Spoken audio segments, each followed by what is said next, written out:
ଆଜି ଶୁଣିବା ଉପନ୍ୟାସ ଅମୃତର ସନ୍ତାନ। ଔପନ୍ୟାସିକ ଗୋପୀନାଥ ମହାନ୍ତି। ଭାଗ 2। ପୁବିଲି ବି କାନ୍ଦୁଥାଏ। ସେ ଜନ୍ମଦିନୁ ବାପାକୁ ଦେଖି ଆସିଛି ଏକରମ। ତାର ବାପା କେବେ ଭେଣ୍ଡିଆ ହୋଇନଥିଲା। ବାପା ତାର ଗୋଟାଏ ସମ୍ପତ୍ତି ଏତିକି ମାତ୍ର। ମା ମରିଗଲା। ତାପରେ ସେ ବୁଲି ବୁଲି ବଢ଼ିଛି। ସାହିର ବୁଢ଼ୀମାନେ କେଡ଼େ ସ୍ନେହୀ। କନ୍ଧ ସାହିରେ ସମସ୍ତେ ସମସ୍ତିଙ୍କର ପିଲା। ତା ଛଡ଼ା ଗାଁର ଟୋକିମାନେ ଦଳର ଝିଅ ସେ। ଏକୁଟିଆ ଜଣକର ନୁହେଁ।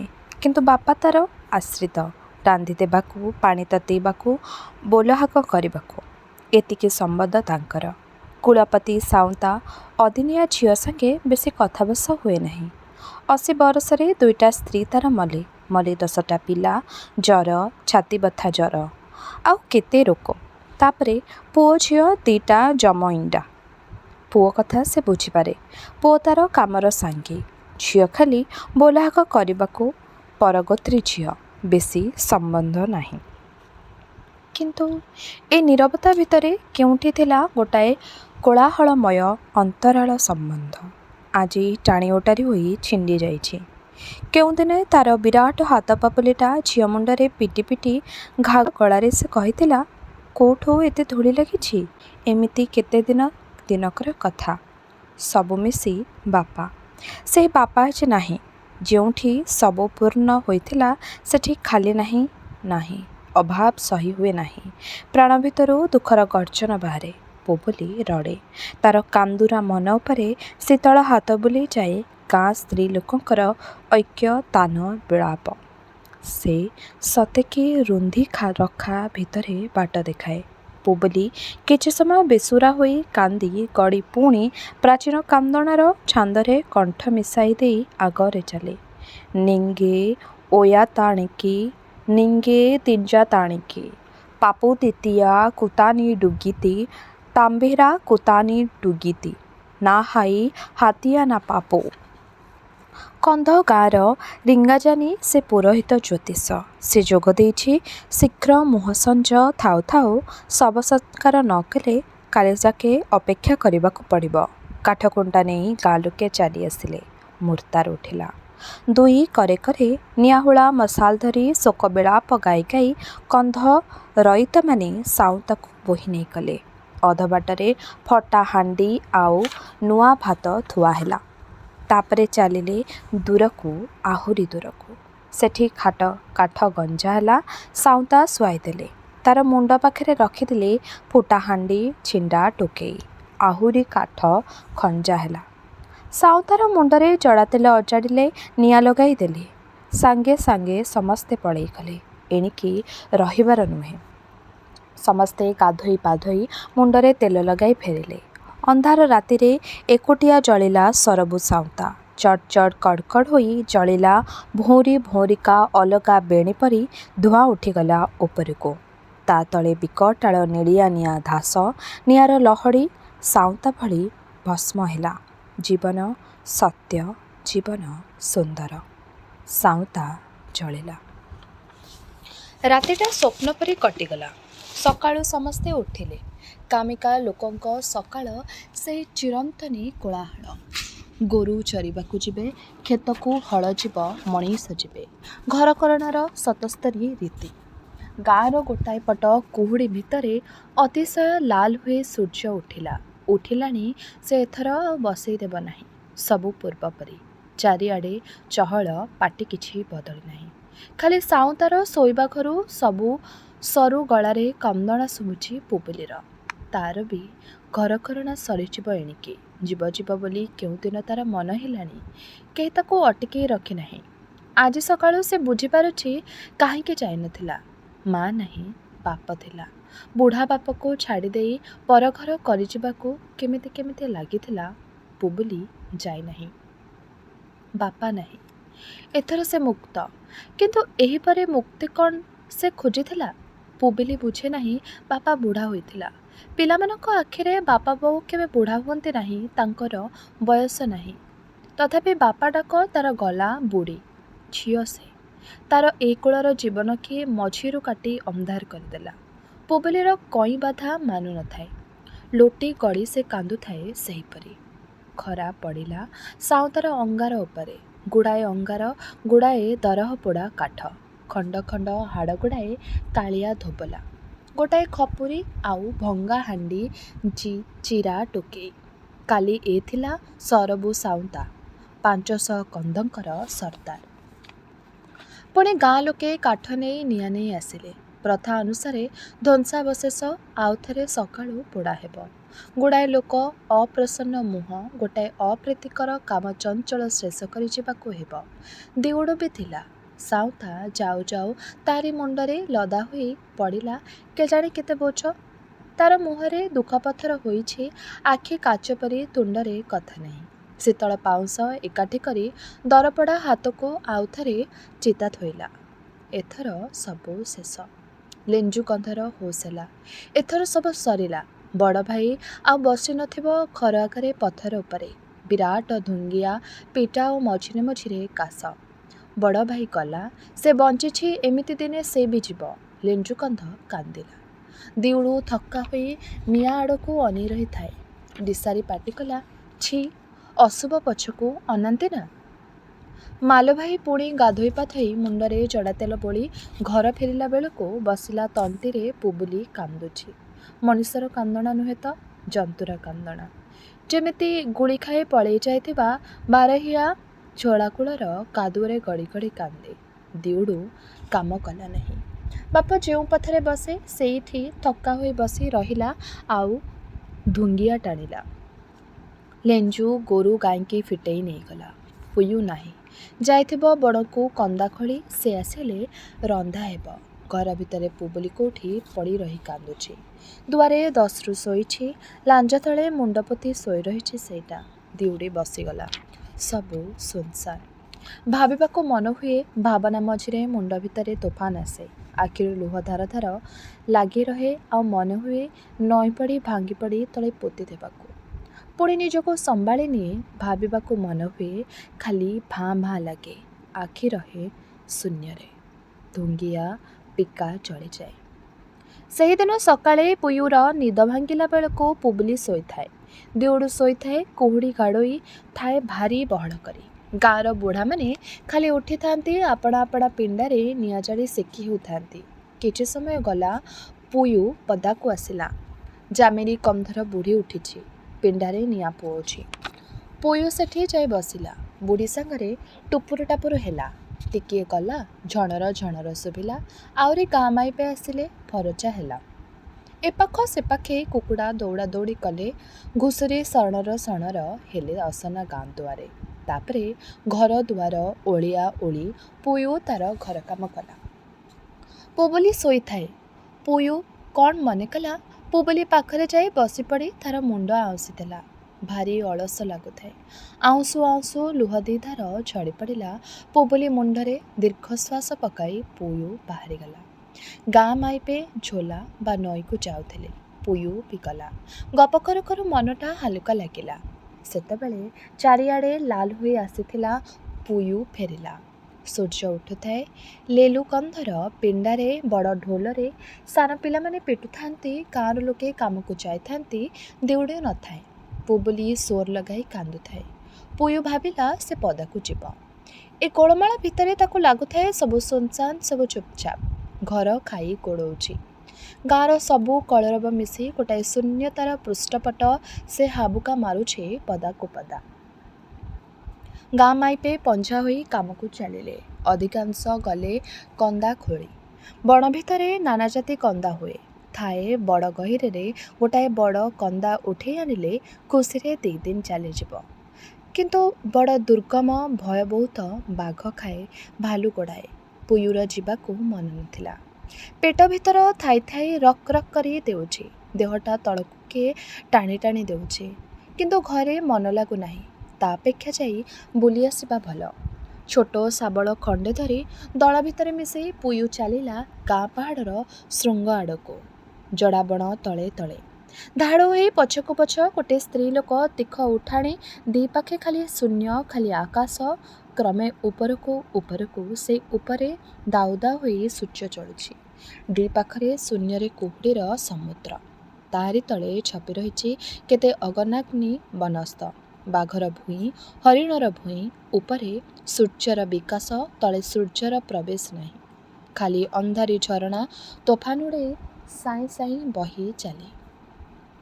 ଜଡ଼ାବଣ ଗଲା, ଜଙ୍ଗଲ ପଡ଼ିଲା, ବେଶୀ ଆବୁଡ଼ା ଖାବୁଡ଼ିଆ ପଥର, ପାଦ ଖସିଲେ ଏପାଖେ ବା ସେପାଖେ ଅନ୍ଧାରୀ ରସାତଳ। ଉପରକୁ ଉପରକୁ ଦିପାଖ ଅଁଳା ଗଛର ଜଙ୍ଗଲ, ପେନ୍ଥି ପେନ୍ଥି ହୋଇ କୋଳି ଗୁନ୍ଥି ହୋଇଛି। ଠାଏ ଠାଏ ଲଣ୍ଡା, ଠାଏ ଠାଏ ବୁଦା ବୁଦା ବଣ, ଠାଏ ଠାଏ ଗୋଟା ଗୋଟା ବଡ଼ ଗଛ। ସବୁଠି ପିରି ଘାସର ବଣ, ପୁରୁଷେ ଉଞ୍ଚ। ଆଗରେ ପୃଥିବୀ ସରୁ ହୋଇ ଆସିଲା। ଚାରିପାଖରେ କୁହୁଡ଼ି, ଖରା ମିଶା ଝାଲଝାଲୁଆ ଆକାଶ ଭିତରେ କୋଜିଆ ହୋଇ ପର୍ବତର ଶୃଙ୍ଗଟିଏ ଖାଲି। ପ୍ରଶ୍ନସୂଚକ ଠାଣିରେ ଉପରକୁ ଅନେଇ ରହିଛି, ପ୍ରଶ୍ନର ଜବାବ ନାହିଁ। ଆରପାଖେ ଅଳ୍ପ ଢାଲୁଆ ଖୁବ୍ ଗୋଟାଏ ଖାଲି ଚକଡ଼ା ଆସ୍ତେ ତଳକୁ ଚାଲିଯାଇଛି। ତାରି ଉପରେ ଏଠି ସେଠି ଅସଂଖ୍ୟ ଗୁମ୍ଫା। ସେଇ ପାଖେ ବଡ଼ କନ୍ଦା ହୁଏ, କନ୍ଦୁଣିର କାର୍ଯ୍ୟକ୍ଷେତ୍ର। ମୁଣ୍ଡ ଉପରେ ଗୋଟିକିଆ ଗଛ ଉପରେ ମସ୍ତବଡ଼ ଝାଲିଆ ମୟୂର ବସି ଖରା ପୁଉଁଛି। ସେ ପାଖର ଅତଡ଼ାରେ ଅସଂଖ୍ୟ ମୟୂର। ବଣ ଭିତରୁ ବଣ କୁକୁଡ଼ାର ବୋବାଳି ଶୁଭୁଛି। ଠାଏ ଠାଏ ବଣ କୁକୁଡ଼ା ପରିବାର। ଆଉ ଅଳ୍ପ ସମୟ ପରେ ସେମାନେ ଅଦୃଶ୍ୟ ହୋଇଯିବେ। ଗାଁ ମାଇପେ ଛିନଛତର ହୋଇ କନ୍ଦା ଖୋଜିବାକୁ ଅଦୃଶ୍ୟ ହୋଇଗଲେ। ଏତେ ଗୁଡ଼ାଏ ଉଠାଣି ଉଠି ପୁୟୁକୁ ଅସହଜ ଲାଗୁଥାଏ। ସମସ୍ତେ ଗଲା ପରେ ଏକୁଟିଆ ସେ ପଥର ଉପରେ ବସି ରହିଲା। ପାଖରୁ ସ୍ତ୍ରୀ ଲୋକମାନଙ୍କର ସ୍ୱର ଶୁଭୁଛି। ସମସ୍ତେ କାମରେ ଲାଗିଲେଣି। ମୟୂର ଲୁଚିଲେ। କୁକୁଡ଼ା ବୋବେଇ ବୋବେଇ ଚାଲିଗଲେ। ଆହୁରି ସୂର୍ଯ୍ୟ ଉପରକୁ ଚଢ଼ିଗଲା। ପୁୟୁର ମନ ହୋଇଥାଏ ସେଠି ସେ ଶୋଇପଡ଼ନ୍ତା, ଶୋଇପଡ଼ିଥାନ୍ତା ଗଛ ଛାଇରେ, ବଣଫୁଲର ବାସ୍ନାରେ। ଜୀବନରେ ଅନେକ ଥର ମନ ହୁଏ ଶୋଇପଡ଼ିବାକୁ, ଶୋଇ ହୁଏ ନାହିଁ କାମ ଘରେ। ପୁୟୁ ଉଠିଲା। ଢାଲୁରେ ଅଳ୍ପ ଓହ୍ଲେଇଗଲା ଗୋଟାଏ କରକୁ। ପାଖର କୁହୁଡ଼ି ଭାଙ୍ଗିଲାଣି, ଦୂରର କୁହୁଡ଼ି ପାତଳ ହେଉଛି। ଜଙ୍ଗଲ ଓହ୍ଲେଇ ଯାଇଛି ପାତାଳକୁ। ପୁୟୁ ଶିଆଳି ଫଳ ତୋଳିଲା, ଶିଆଳି ଫଳ ତୋଳିଲା। କଅଁଳ କଅଁଳ ବାଉଁଶ କରଡ଼ି ଭାଙ୍ଗି ଏକାଠି କଲା। ଠାଏ ଦିଶିଲା ଗୋଟାଏ କନ୍ଦା ଲଟା। ପୁୟୁ ବସି ବସି କନ୍ଦା ଖୋଳାରେ ମନ ଦେଲା। 9 ମାସ ଗର୍ଭ, ପେଟରେ ଭାର। ଚାରିଆଡ଼େ କେତେ ଦେବତା ଆଉ ପ୍ରେତଙ୍କ ଅଶୁଭ ଦୃଷ୍ଟି, ନିଛାଟିଆ ବଣ। କିନ୍ତୁ ତଳେ ଦର୍ତ୍ତନୀ ଉପରେ ଦର୍ମୁ। ବିଶ୍ୱାସ ଅଛି, ଚିହ୍ନା ବଣ, ପ୍ୟୁର ଭୟ ନାହିଁ। ପେଟ ଭିତରେ ବିଚିତ୍ର ଜୀବ କେଉଁଦିନୁ ସାଙ୍ଗ ହୋଇଗଲାଣି କେମିତି କେମିତି ଲାଗେ। ଗୋଟାଏ ଦେହ ଭିତରେ ଆଉ ଗୋଟିଏ ମଣିଷର ବସା। ପୂର୍ବର ଭୟ କଟିଯାଏ। ପୁୟୁ ମନେ ମନେ ଅଚିହ୍ନା ସାଥୀ ସଙ୍ଗେ କଥାଭାଷା ହୁଏ, କଳ୍ପନାରେ ଗଢ଼େ ଆସନ୍ତା ଅତିଥିର ଭବିଷ୍ୟତ। ନିଛାଟିଆଟା ସାଉଁତା ମନେ ପଡ଼ିଲା। କେଉଁ କାଳରୁ ବସି ବସି ସମୟର ଗତି ମାପୁଥିଲା ବୁଢ଼ା ସାଉଁତା। ସେ ମରିବାକୁ ଚାହିଁନଥିଲା, ମଲା ପରି ଦିଶିନଥିଲା। ତଥାପି ସେ ମଲା। କୁଳବୃଦ୍ଧର ଆଶା ଥିଲା ସେ ନାତି ଦେଖି ମରିବ। ନାତି ତାକୁ ବୋଧ ଦେଇଥାନ୍ତା ତାର ପୁରୁଣା ସୁଆଗକୁ ଲମ୍ବି ଯାଇଛି ସେତିକି। ପୁୟୁ ଖୋଳି ଲାଗିଲା କେତେ ବିଚିତ୍ର ଧାରଣା କେଉଁଟା କେଉଁଠୁ ଆସେ ତାର ଠିକଣା ନାହିଁ। କାମ କରୁ କରୁ କେଉଁଠୁ କାହିଁକି ଆସେ। ରଙ୍ଗ ଲଗେଇ ଦେଇଯାଏ ମନରେ। ଖରା ବଢ଼ିଲା। ମୁଣ୍ଡ ଉପରୁ ଚଢ଼େଇମାନେ କୁଆଡ଼ୁ କୁଆଡ଼ୁ ଚାଲିଗଲେ। ଆଖପାଖର ସ୍ତ୍ରୀଲୋକମାନଙ୍କର ପାଟିତୁଣ୍ଡ ଆଉ ଶୁଭିଲା ନାହିଁ। ପୁୟୁର ବୋଝ ଟିକିଏ ଏକର ସେକର ହେଲା। ଦେହଯାକ ଖେଳିଗଲା ବିଜୁଳି ପରି ବିଚିତ୍ର ଅନୁଭୂତି। ପୁୟୁ କଷ୍ଟ ପାଇଲା। କନ୍ଦାଖୋଳା ଛାଡ଼ି ଅଳ୍ପ ଉପରକୁ ଚଢ଼ି ଖଣ୍ଡେ ପଥର ଚଟାଣ ଉପରେ ପୁୟୁ ବସି ପଡ଼ିଲା। ସେଠି ସାନ ଶାଳଗଛ ଉପରେ ଭାଲୁକୁଣି ପରି ଶିଆଳିଟା ଲଦଲଦି ହୋଇ ଛାଇ ଅରାଇ ପଡ଼ିଛି। ଏକୁଟିଆ ଆଉଜି ରହି ପୁୟୁ କଷ୍ଟ ପାଇଲା। ମୁହଁ ପାଖେ ଆକାଶ ସୁନ୍ଦର ନେଳି ପଡ଼ିଲାଣି। ତଳେ ନେଳିଆ ସାବୁଚା, ମଝିରେ ସବୁ ଫାଙ୍କା ଫରଚା। ସେ ଫାଙ୍କା ଶୂନ୍ୟରେ ଚିଲମାନେ ଘୁଡ଼ି ପରି ଉଡ଼ନ୍ତି। ଫୋପାଡ଼ି ଦେଲା ପରି କଳା କଳା ଚଢ଼େଇ ପଲେ ଲେଖା ଉଡ଼ି ଉଡ଼ି ଚାଲିଯାଆନ୍ତି। କେହି ଅଟକି ରହେ ନାହିଁ। ସେ ଫାଙ୍କା ଶୂନ୍ୟର କୌଣସି ଆଶ୍ୱାସ ନାହିଁ ଦୁଃଖୀ ଲୋକଙ୍କୁ। ପୁୟୁ ଶୂନ୍ୟକୁ ମୁହଁ ରଖି କଷ୍ଟ ପାଇଲା। ଏ ବେଳ ପାଇଁ ଅନେକ ଦିନ ଅପେକ୍ଷା କରି ରହିଥିଲା ସେ। ଏ ନିଜ ମନକୁ ଆସେ, ସହଜରେ ଯାଏ। ଚଢ଼େଇ ଡିମ୍ବ ଦିଏ, 2-4 ଥର କିଳି କିଳା ବୋବାଳି ଛାଡ଼େ। ପାଟି କରି କରି ତୁଣ୍ଡ ସହାନୁଭୂତି ଜଣାଇବାକୁ ଗଞ୍ଜା ତା ପାଖକୁ ଧାଇଁଯାଏ। ଏଇ ମଇଁଷି ପିଲା ପକାନ୍ତି। ମଣିଷର ହୁଏ। ଦେଖି ଅତି ସହଜ ଲାଗୁଛି, କିନ୍ତୁ ଏ କଷ୍ଟ। କାନ୍ଦିଲେ କେହି ଶୁଣିବେ ନାହିଁ, ଡାକିଲେ ଆସିବେ ନାହିଁ ପାଖକୁ। ପୁୟୁ ଛାତିକୁ ପଥର କଲା। ଭୟ ଉଠି ଉଠିକା ଛାତି ପାଖକୁ ଆସିଲେ ସୁଦ୍ଧା ତାକୁ ତଳକୁ ଠେଲିଦେଲା। ସେଠି ବିନା ଯୁଦ୍ଧରେ ମଣିଷ ବି ପ୍ରକୃତିଠୁ କିଛି ପାଏ ନାହିଁ। ନିଜର ଯୁଦ୍ଧ ନିଜେ ସେ କରେ, ମରିବାକୁ ଭୟ କରେ ନାହିଁ। ଥରକୁ ଥର ତୋଫାନ ପରି ଦୁଃଖ ଆସେ, ଦେହ ଉପରେ ଢେଉ ଖେଳି ଦେଇଯାଏ। ପୁୟୁ ଚିତ୍କାର କରେ, କାନ୍ଦେ, ସବୁ ଭୁଲିଯାଏ। ବାହାରର ଉଜ୍ଜଳ ଖରା ଖୋଲା ପ୍ରକୃତି ସବୁ, ଯେପରିକି ତା'ର ଦେହ ଭିତରେ କ'ଣ ଭୟଙ୍କର ବିପ୍ଳବ ଲାଗିଛି। ଛିଣ୍ଡା ଛିଣ୍ଡି, ଟଣାଟଣି, ଆଞ୍ଚୁଡ଼ା ଆଞ୍ଚୁଡ଼ି ସବୁ ଖୋଲି ଖାଲି ଅନ୍ଧାର ଆଉ ଦୁଃଖ। ପୁୟୁ ଶାଳ ଗଛକୁ ଦୁଇ ହାତରେ ଚାପଟି ଧରି ଗଜା ଗଛର ଛାଲିରେ ଦାନ୍ତ ଲଗେଇ ଦେଇ କାମୁଡ଼େ। କାଳିସୀ ପରି ଦେହରେ ବଳ ଆସେ, ପୁୟୁ ଟାଳିଯାଏ। କେତେବେଳେ ଏହିପରି ଗଲା ତା'ର ମନେ ନାହିଁ। ହଠାତ୍ ତା'ର ମନେ ହେଲା, ତୋଫାନ ସରିଛି, ଆଖିରୁ ଅନ୍ଧାର କଟିଯାଇଛି। ବଧିରା କାନରେ କ'ଣ କେମିତି ନୂଆ ଜନ୍ତୁର ଚିତ୍କାର। କିଏ ଯେପରି ପାଟି କରି କାନଟୁତରା ପକଉଛି ଯେପରି ସେ ଶୁଣୁ। ପୁୟୁ ଆଶ୍ଚର୍ଯ୍ୟ ହୋଇ ଅନାଇଲା। ଭୂଇଁରେ ଗଡ଼ି ପଡ଼ୁଛି ନାଲି ହୋଇ ଗୋଟିଏ ସାନ ଜୀବ, ସାନ ମଣିଷ। ପୁୟୁର ହୋସ୍ ହେଲା।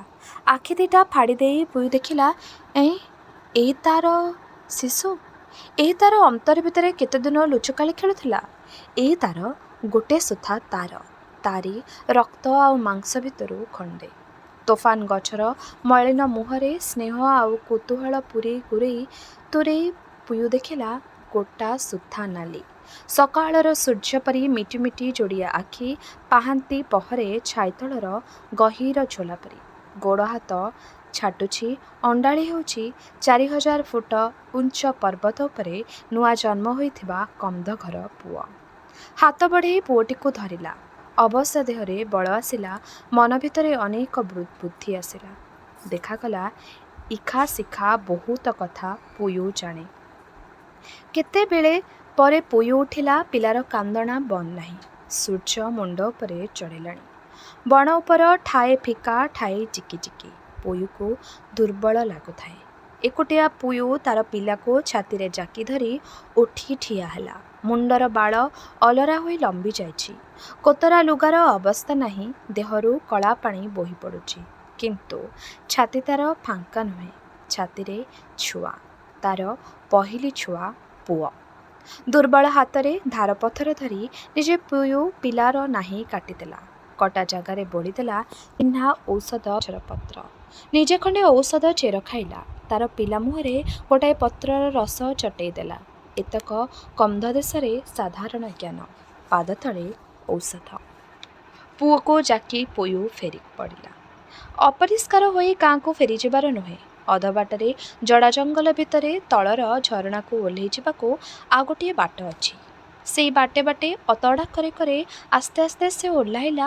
ଆସ୍ତେ ଆସ୍ତେ ଦୁର୍ବଳ ଲାଗୁଥାଏ, କିନ୍ତୁ ପଥରକୁ ପଥର ଓହ୍ଲେଇ ପଡ଼ିବାକୁ ତା'ର ପାଦ ଥରେ ନାହିଁ। ସବୁଥିରେ ସତର୍କ ହେବାକୁ ପଡ଼ିବ ତାକୁ, କେବଳ ଏଇ ପୁଅ ପାଇଁ। ଗୋଟିଏ ହାତରେ ତାକୁ ଧରି, ଆର ହାତରେ ବାଟକରର ଗଛକୁ। ଲଟାକୁ ଧରି ଧରି କାନ୍ଥ ପରି ତଡ଼ା ବାଟେ ସେ ତଳକୁ ଓହ୍ଲାଇ ପଡ଼ିଲା। ସର୍ବଜୟା ମାତୃମୂର୍ତ୍ତି। ନିଛାଟିଆ ଝରକା କୂଳ ଗାଧୁଆ ବେଳ ଗଡ଼ିଗଲାଣି। ପଥୁରିଆ ଧାର, ସେଥିରେ ବାଲିସରା। ଖାଲି ଦିପାଖେ ଜଙ୍ଗଲ ଭର୍ତ୍ତି। ଏ ପାଖ ସେ ପାଖ ଦେଖିଲା। ଝୋଲା କୋଳରେ ଶିଆଳି ପତ୍ର ପରି କଅଁଳା ପିଲାକୁ ଶୁଆଇ ଦେଲା। ନିଜେ ଝୋଲାରେ ବୁଡ଼ି ବୁଡ଼ି ଗାଧୋଇଲା। ଲୁଗା ଧୋଇଲା, ପିଲା ଉପରେ ପାଣି ସିଞ୍ଚି ଦେଲା। ତା'ପରେ ସଫା ସୁତୁରା ହୋଇ ପିଲାଟିକି ଛାତିରେ ଜାକି ପୁୟୁ ଗାଁକୁ ଚାଲିଲା। କେବେ ପର୍ବତ ଉପରେ ଏକୁଟିଆ ସେ ମରଣ ସଙ୍ଗେ ଯୁଦ୍ଧ କରି କ୍ଷତବିକ୍ଷତ ହୋଇଥିଲା, ତା' ପୁୟୁର ମନରେ ନାହିଁ। ସେ କେଉଁ ଅତୀତର କଥା। ସେ ନାଲି ସୂର୍ଯ୍ୟ ପରି ନାଲିଆ ପୁଅର ମୁହଁକୁ ଅନାଇଲା। ଏଇ ତା'ର ଜୀବନର ସକାଳ। ସେ ପୁଅର ମା'। ସେ ଭାଗ୍ୟବତୀ। କେଉଁଦିନ ସେ ଧାଙ୍ଗଡ଼ି ହୋଇ, ହଳଦୀ ବୋଳି ହୋଇ, ମୁଣ୍ଡରେ ଫୁଲ ମାରି, ବାୟାଣୀ ପରି ଚଇତି ପରବରେ ଗୀତ ଗାଇ ମନର ମଣିଷ ଖୋଜି ବୁଲୁଥିଲା। କାହିଁକି ପ୍ରଜାପତି ପରି ପବନରେ ପକ୍ଷୀ ଖୋଲିଦେଇ ଉଡ଼ି ବୁଲିଥିଲା ଅତୀତର କଥା ସେ ଜାଣେ ନାହିଁ। ଖାଲି ଜାଣେ, ସେସବୁ ପ୍ରଶ୍ନର ଜବାବ ପାଇଛି ସେ ମଣିଷର ଛୁଆର ମା'। ସେ ଦର୍ତ୍ତନୀ ଦର୍ମୁ ତା'ର କୋଳରେ। ସେତେବେଳେ ଖରା ନଇଁ ଆସିଥାଏ। ପୁବୁଲିର ରନ୍ଧା ସରିଥାଏ। ଦିଉଡ଼ୁ ଖାଇସାରିଥାଏ। ଧୀରେ ଧୀରେ ତା ମନରେ ଆଶଙ୍କା ଆସୁଥାଏ। ଏତେବେଳ ଯାଏ ପୁୟୁ ଫେରିଲା ନାହିଁ କାହିଁକି? ଥରକୁ ଥର ସେ ଭାବେ ଟାଙ୍ଗିଆ କାନ୍ଧରେ ପକାଇ ବର୍ଚ୍ଛାନଳୀ ଧରି ବଣ ଆଡ଼େ ଖୋଜିଯିବ। କିନ୍ତୁ ପୁଣି ଭାବେ ହୁଏତ ଆଶଙ୍କା ଅମୂଳକ। ଏତିକିବେଳେ ଗାଁ ମୁଣ୍ଡରେ କୋଳାହଳ ଶୁଭିଲା। ଗାଁ ମାଇପେ ସମସ୍ତେ ଗୋଟାଏ ଆଡ଼େ ଧାଇଁ ଏକାଠି ପାଟି କରୁଛନ୍ତି। ଦିଉଡ଼ି ଆସି ସେହି ଆଡ଼େ ପୁୟୁ ଅଧା ବାଟରେ ପିଲାଟିକୁ ଧରି ଠିଆ ହୋଇଛି। ତାକ୍ଷରୀ ସମସ୍ତେ ଆଶ୍ଚର୍ଯ୍ୟ ହୋଇ ପାଟି କରୁଛନ୍ତି। ଦିଉଡ଼ି ଆଁଟାଏ କରି ଠିଆ ହେଲା।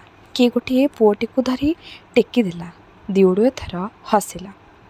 ନୂଆ ଆଗନ୍ତୁକ ଆଶ୍ଚର୍ଯ୍ୟ ଅଦ୍ଭୁତୟ ସବୁ ଦୁଃଖ ସବୁ ସନ୍ତାପ ମନରୁ ଉଡ଼େଇ ନେଲା। ପୁବୁଲି ଆସିଲା, ଭାଉଜକୁ କୁଣ୍ଢେଇ ପକାଇଲା। ଗାଁଯାକ ସ୍ତ୍ରୀଲୋକଙ୍କର ପଟୁଆରରେ ମିଶି ପୁୟୁ ଆପଣା ଘର ଆଡ଼କୁ ଗଲା। ଲାଗୁଥାଏ ଯେପରି ସେ ଗୋଟାଏ ଅତି ଆଶ୍ଚର୍ଯ୍ୟ କଥା କ'ଣ କରିଦେଇଛି, ଯାହାର ତୁଳନା ସମଗ୍ର ଦେଶରେ କେଉଁଠି ନାହିଁ। ସାନମ୍ବୁଅ କାନ୍ଦୁଥାଏ, ପୁୟୁ ହସୁଥାଏ। କେଉଁକାଳୁ ଏ ପୁରୁଣା ପୃଥିବୀଟା ପଡ଼ି ରହିଛି। ତାହାରି ଉପରେ ଲାଗି ରହିଛି ଦିଦିନିଆ ଘରକରଣା। ସବୁ ଗଜା ହେବା, ଗଛ ହେବା ଆଉ ଝଡ଼ିପଡ଼ିବା ଦିଦିନିଆ। କୁଆଡ଼ର ପାଣି କୁଆଡ଼େ ଚାଲିଯାଏ। ସଭ୍ୟତା ବୁଡ଼ି ରହେ ମାଟିରେ, ବଣ ଉହାଡ଼ରେ। ଭାରି ଗୋଟାକର ଧାର ଖୋଜୁ ଖୋଜୁ ମଣିଷ ନିଜେ ଯାଏ ଭୂତ ହୋଇ ସବୁ ସଙ୍କେତ ସବୁ ପରିଚୟ ଆପଣାର କରି ଲୁଚେଇ ରଖେ ଗହନ ଘନ ନିବିଡ଼ ମାଟି ସମାଧି ଉପରେ। ସୁଖରେ ମାଡ଼େ ଘାସ, ଘାସର ଫୁଲ ଫୁଟେ ଝଡ଼େ। ସେ ଯାଏ, ଯେ କାନ୍ଦେ ସେ ବି ଯାଏ, ଯେ ଆସେ କାହାରି ଚିହ୍ନ ନାହିଁ ସେ ବି ଯାଏ। ସରବସାଉଁତା ଚାଲିଯାଇଥିଲା। ଆଜିର ପୃଥିବୀକୁ ଅଣ୍ଡାଳି ବସି କିଏ କହିବ କେବେ ସେ ଥିଲା? କିନ୍ତୁ ଆଖପାଖର ପର୍ବତମାନଙ୍କ ପରି ସେ ଥିଲା ଗୋଟାଏ ମଣିଷ ପର୍ବତ। ଯେତେବେଳେ ଦେଖିଦେଲେ ସେହିପରି ଥାଏ। ମିଣିଆ ପାୟୁ ଆଉ ସରବସାଉଁତା ଅଭିନ୍ନ। ସରବସାଉଁତା ଏ ପୃଥିବୀକୁ ଭଲ ପାଉଥିଲା। ବାଛି ବାଛି ଭଲ ପାଇବା ତାକୁ ଜଣା ନଥିଲା। ସେ ଯାହା ଦେଖିଛି ଯାହା ପାଇଛି ତାକୁ ଭଲ ପାଇଛି। ଅଧ ଅଧ ଚନ୍ଦା ଘାସଛୁଆଣି ଧୂଳିଆ ମାଟିରେ ଦେହ ଭରା ଦେଇ ଶୋଇ ଶୋଇ ସେ ସ୍ୱପ୍ନ ଗଢ଼ିଛି। ସେଠି ଗୋବର, ସେଠି ଛେପ, ସେଠି ଛାଲ ପୋଡ଼ିବାର ଫୁରୁକୁଟିଆ ଧୂଆଁ, ସେଠି ଅଳିଆ। ସେ ଘାଉ ହାଉଡ଼ାକୁ ଡରେ ନାହିଁ, ରକ୍ତାରକ୍ତିକୁ ହଟେ ନାହିଁ। ପୂଜା ଦେଲାବେଳେ କନ୍ଧ ପୁରୋହିତ ଯେପରି ଚାଉଳ ଟୋକୁଥିବା କୁକୁଡ଼ା ଛୁଆର ମୁଣ୍ଡକୁ ନଖରେ ଆଞ୍ଚୁଡ଼ି ଛିଣ୍ଡାଇ ଦିଏ, ସରବସାଉଁତା ସେହିପରି ମାରିଛି, ଛଡ଼େଇ ଦେଇଛି, ଖାଇଛି, ସ୍ନେହରେ ପାଳିଛି, ଆନନ୍ଦରେ ଖାଇଛି। ତାର ବିକାର ନାହିଁ। ସେ ବଇଁଶୀ ବଜେଇଛି ପାହାଡ଼ ଦେଶରେ, ସୁନ୍ଦର ପଣିଆରେ ଆପଣାକୁ ଭୁଲେଇଛି। ଜୀବନକୁ ଅନୁଭବ କରି କରି ଚାଖି ଚାଖି ଦେଇଛି ପିଇ। ସେ ମାତିଛି ବଣ ଭିତରେ, ଗୋଡ଼େଇ ଗୋଡ଼େଇ ଭଲ ପାଇଛି। ଦିନବେଳେ ଚାଷ ଖଳା ପାଖେ ବଣଉଆଡ଼େ ମାଂସର ଡାକକୁ ଜବତ କରି ଦେଇଛି। 80 ବରଷର ଭଲ ପାଇବା ତାର, 80 ବରଷର ଇତିହାସ। ମୁଁ ଆଉ ମୋର ବୋଲି କହି ଭଲ ପାଇବା, ଈର୍ଷା କରିବାର ଯେଉଁ ପ୍ରସାରିତ ସଙ୍କୁଚିତ ଘରକରଣା ତାର ସବୁ ଅଛି ସେ ନାହିଁ। ଏଇ ତାର ଘର, ତାର ପୁଅ ଝିଅ, ତାର ଗାଈଗୋରୁ, ତାର ବସିବା ପଥର ସବୁ ତାର। ଏଇ ନାତିଟି ଯେ କାଲି ଆସିଛି ସେ ବି ତାର, କିନ୍ତୁ ସେ ନାହିଁ। ଝୋଲା କୂଳରେ ଯେଉଁ ଅଶୁଭ ଅଙ୍ଗାର ପାଉଁଶ ଆଉ ଦରପୋଡ଼ା କାଠ, ସେଠି ବି ନାହିଁ ସେ ନାହିଁ। ସବୁ ତାର ହୋଇଥିଲା 9 ଦିନର ମୋଟେ। ଏ ପୃଥିବୀର ଲୋକେ ତାର ସବୁ ସ୍ପର୍ଶ ସବୁ ସମ୍ପର୍କ ପୋଛିପାଛି ଲିପି ନିଭେଇ ଦେଲେ। ବୁଡ଼ ସରିଲା, ଖାଲି ଘରଦୁଆର ଲିପାପୋଛା ଓ ନୂଆ ହାଣ୍ଡିରେ ମାଉଁସ ଭାତ। 4ଟା କୁକୁଡ଼ା ଛୁଆ କାଟି ତାଙ୍କର ରକ୍ତ ତାରି ଉଦ୍ଦେଶ୍ୟରେ ଢାଳି ନିଜେ କୁକୁଡ଼ା ଛୁଆଙ୍କୁ ସମସ୍ତେ ଖାଇଲେ। ଗାଁ ପୁରୋହିତ ତା ନାଁ ଧରି ଡାକିଲା, କହିଲା, ସରବୁ ସାଉଁତା, ଆଉ ତୁମେ ଆସ ନାହିଁ। ଯେଉଁ ବାଟେ ଆସିଥିଲ ସେଇ ବାଟେ ଯାଅ। ଆମକୁ ଜାଲ ଢାଙ୍କ ନାହିଁ, ରୋଗ ଦିଅ ନାହିଁ। ଆମେ ଅଛୁ ବୋଲି ତୁମକୁ ଯାହା କିଛି ଦେଲୁ, ନହେଲେ କିଏ ଦେଇଥାନ୍ତା? କିଏ ତୁମକୁ ପଚାରନ୍ତା? ମାଟି ଖାଇ ତୁମେ 15 ବର୍ଷ ବି ଏହିପରି ପଡ଼ିଥାନ୍ତ। ସରବୁ ସାଉଁତା, ଯାହା ଦେଉଛୁ ସେଇଟା ନେଇ ତୁମେ ଯାଅ ଭାରି, ଯାଅ, ଆଉ ଆସ ନାହିଁ। ଖାଲି ପର କରିଥିବା ମନ୍ତ୍ର। ନିଙ୍ଗେ ହିଆ ତୁମି, ମାମ୍ବୁ ମଚାଳିସା ହିଆ ତୁମି।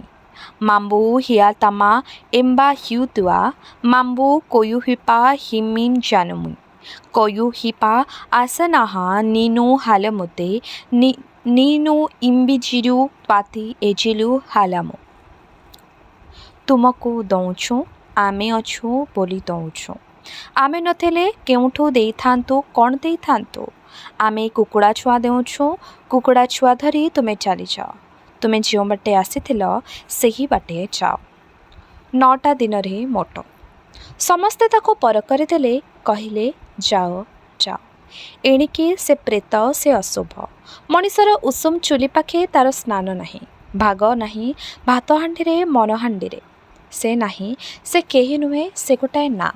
କେତେ ଆତ୍ମା ଉଡ଼ି ଚାଲି ଯାଇଛନ୍ତି ଶୂନ୍ୟକୁ, ଫୋପାଡ଼ି ଦେଇ ଯାଇଛନ୍ତି ଖାଲି ତାଙ୍କର ନାଁର ଖୋଳପା।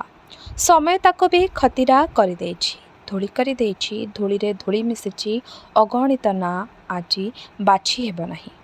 ଗାଁ ମଝିରେ ବଡ଼ ନିଆଁ ଲାଗି ଜଳୁଛି। 4ଟା କୁକୁଡ଼ା ଛୁଆଙ୍କୁ ରକ୍ତ ଢଳା ହେଲା, ରନ୍ଧା ମଦ ଢଳା ହେଲା, ଉଡ଼ନ୍ତା ଖଇ ଗୋବିନ୍ଦେ ସ୍ୱାହା। ସରବୁ ସାଉଁତା, ସରବୁ ସରବୁ ସାଉଁତାର ଆତ୍ମା ଶାନ୍ତ ହେଉ। ପୁରୋହିତ କାମ୍ବେଲା ଜାନି ପେତକ୍ରିୟାର ମନ୍ତ୍ର ଶେଷ କଲା। କନ୍ଧମାନେ ଅପେକ୍ଷା କରିଥିଲେ। ଏକାଥରକେ ଶବ୍ଦ କରି ବାହାରିଗଲା ଗୁଡ଼ାଏ ଦୀର୍ଘଶ୍ୱାସ। ଏଥର ସରବୁ ସାଉଁତାର ପ୍ରେତ ଗାଁ ଛାଡ଼ି ବାହାରିଗଲା। ଏଣିକି ଶାନ୍ତି। କଳରବ ହେଲା, ମଦପିଆ ଲାଗିଲା। କନ୍ଧ ଡୋଲିଆ ମାଦଳ ପିଟିଲେ। କନ୍ଧ ପିଲାଏ ବଡ଼ ବଇଁଶରେ ଐକତାନ ଲଗାଇଲେ। ମୁହାଁମୁହିଁ ଦିଧାଡ଼ି ହୋଇ ଧାଙ୍ଗଡ଼ି ନାଚିଲେ। ମାଡ଼ି ବସିଲେ, ପଛେଇ ଗଲେ ପୁରାତନ ରୀତି। ମଦପିଆ ବଢ଼ିଲା, ସବୁ ଗୋଳମାଳ ହୋଇଗଲା। ପଛେ ପଛେ ଭାତ ମାଉଁସ ଭୋଜି କାଉ ପରି ରାବି ଉଠିଲେ ମଣିଷ ମିଞ୍ଚିମାଞ୍ଚି ହୋଇ। ହୋ ହା ଘୋ ଘା।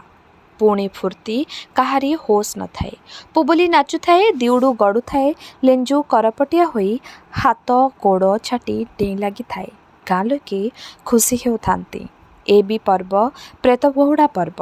ଉଷୁମ ଅଗି, ନାଚ ଭୋଜି, ଝୋଳାକୂଳରେ ନିଛାଟିଆ ବଣ ଭିତରେ ଅଙ୍ଗାର ଗୁଡ଼ାଏ ପଡ଼ିଥାଏ। ବିଲୁଆ ବୋବେଇ ବୋବେଇ ଯାଏ, ବଣର ଚଢ଼େଇ ବିକଟାଳ ବୋବାଳି ଛାଡ଼େ। ଶୀତ ରାତି, ଅନ୍ଧାର ରାତି, ବଣର ଘୋଙ୍ଗରି ଝୋଲା ଭିତରେ ରହି ରହିକା ଶବ୍ଦ ଆସେ। ରାତି ବଢ଼ି ବଢ଼ି ଚାଲିଲା। ମଝିଦାଣ୍ଡରେ ନିଆଁ ନିଭିଲା। ଗୋଜିଣା ଗୁଡ଼ାକ ଛିଞ୍ଚାଡ଼ି ହୋଇ ପଡ଼ି ଧୀରେ ଧୀରେ ମଲା। ସବୁ ତୁନି ପଡ଼ିଲା। ମଝିରେ ମଝିରେ ଛିଗୁଲେଇଲା ପରି ନିଆଁଗୁଡ଼ାକ ଚାହିଁ ଚାହିଁ ଦିଶେ, ପୁଣି ଛାଇ ପଡ଼େ। ଗାଁ ଦାଣ୍ଡ ନିଶବତ। କବାଟ ପଡ଼ିଲା।